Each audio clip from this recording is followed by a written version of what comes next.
Joined in the studio by the Shadow Home Secretary, Diane Abbott. Hello to you, thanks for coming in on a Sunday morning.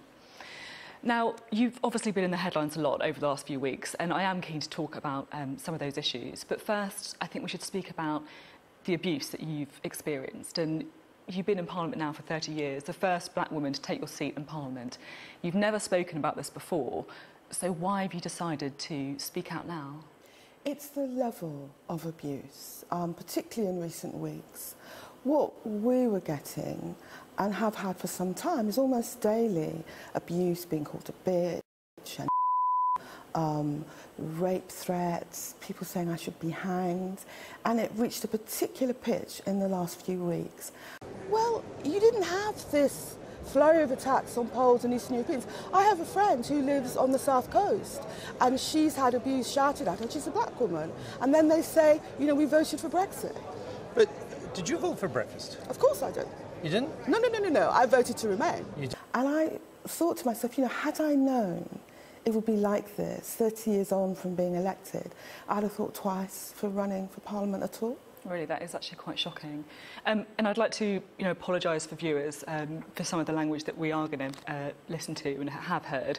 I think it is important, of course, to look at some of the examples of what we've actually seen. Many people have fallen foul of Twitter. Diane Abbott, Labour's Shadow Health Minister, is the latest. Last night, in a tweet, she wrote, "White people love playing divide and rule." Today, she apologised after an apparent dressing down from her leader, Ed Miliband, and said it was taken out of context. These are things that have been provided by your office, Diane Abbott. The violence and some of this language is obviously pretty shocking and appalling. A lot of it clearly is frankly racist as well. And I think it's important to say as well that these are the examples that we felt we could actually show on TV. There's stuff that is even more shocking than that in some ways. Not as a politician, but as a person, I mean, how does it make you feel when you read some of that directed at yourself? I do wish everyone would stop saying the black community, though. Which one? Abbott replied, "I understand the cultural point you're making, but you're playing into a divide and rule agenda." Later adding, "White people love playing divide and rule. We should not play their game." There was a furious reaction online and off it in Westminster. I think what Diane Abbott said was just a stupid and crass generalisation. She should explain and apologise for what she said. Well, first of all, it's horrible for my staff who have to read it every day, and they're a diverse team, mostly women. For me, first of all, it kind of does get in your head. It kind of does demoralise you, and it does, even though you know it shouldn't do, it does make you doubt yourself. And when Jo Cox, unfortunately, was attacked and died, of course your first thought was for her children and her husband and for her friends and family and the people of Batley and Spen who lost a great MP, but you also thought, you know, maybe this isn't all just abuse, maybe stuff can happen. So since then, I've been trying to sort out the security on my home, and my staff try not to let me walk around Hackney on my own. It's a horrible world out there. But some of her issues with senior colleagues were personal. She criticised Tony Blair and Harriet Harman for sending children to selective schools. Then she sent her own son to a fee-paying school. The double standard led to a bust-up on her own TV programme. You said, quote, "West Indian mums will go to the wall for their children."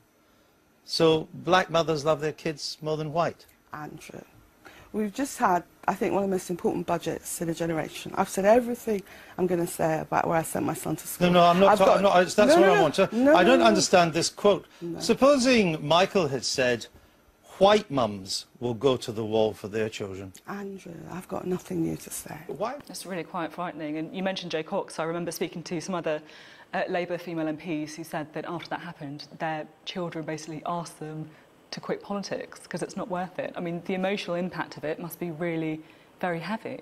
The emotional impact, both on me, the people that work for me, and also my family, is appalling. And people don't realise, because they kind of dehumanise you.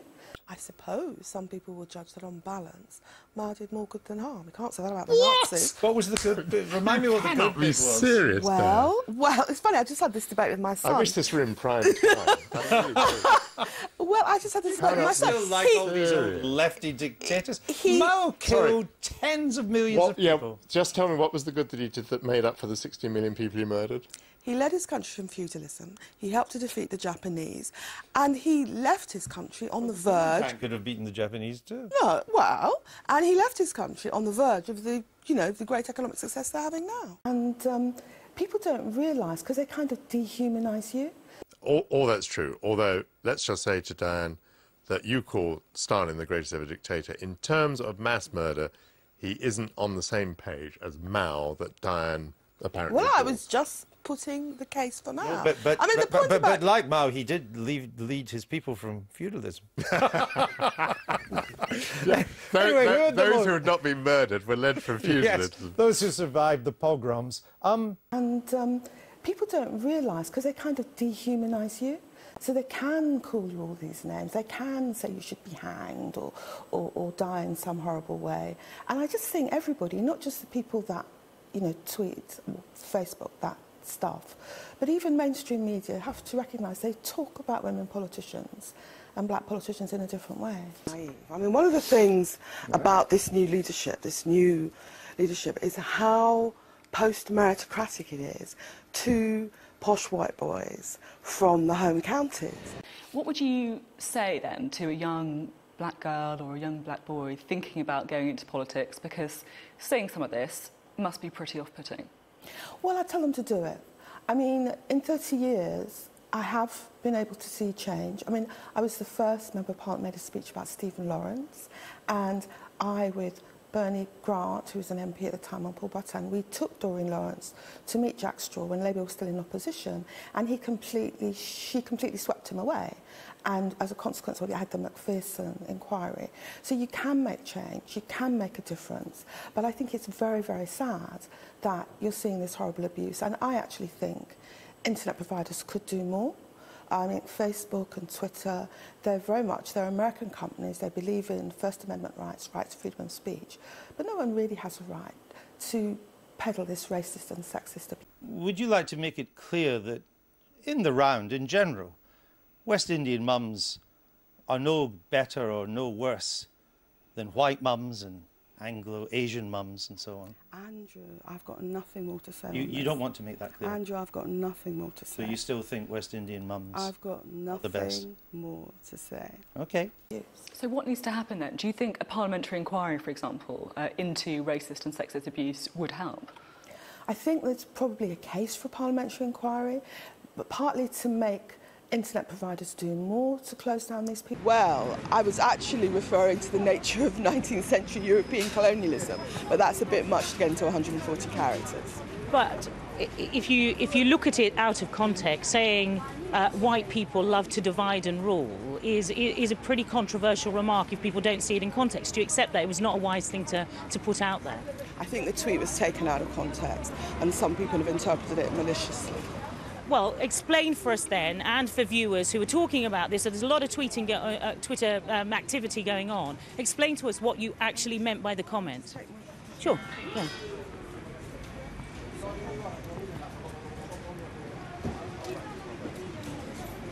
I just need some. Sure.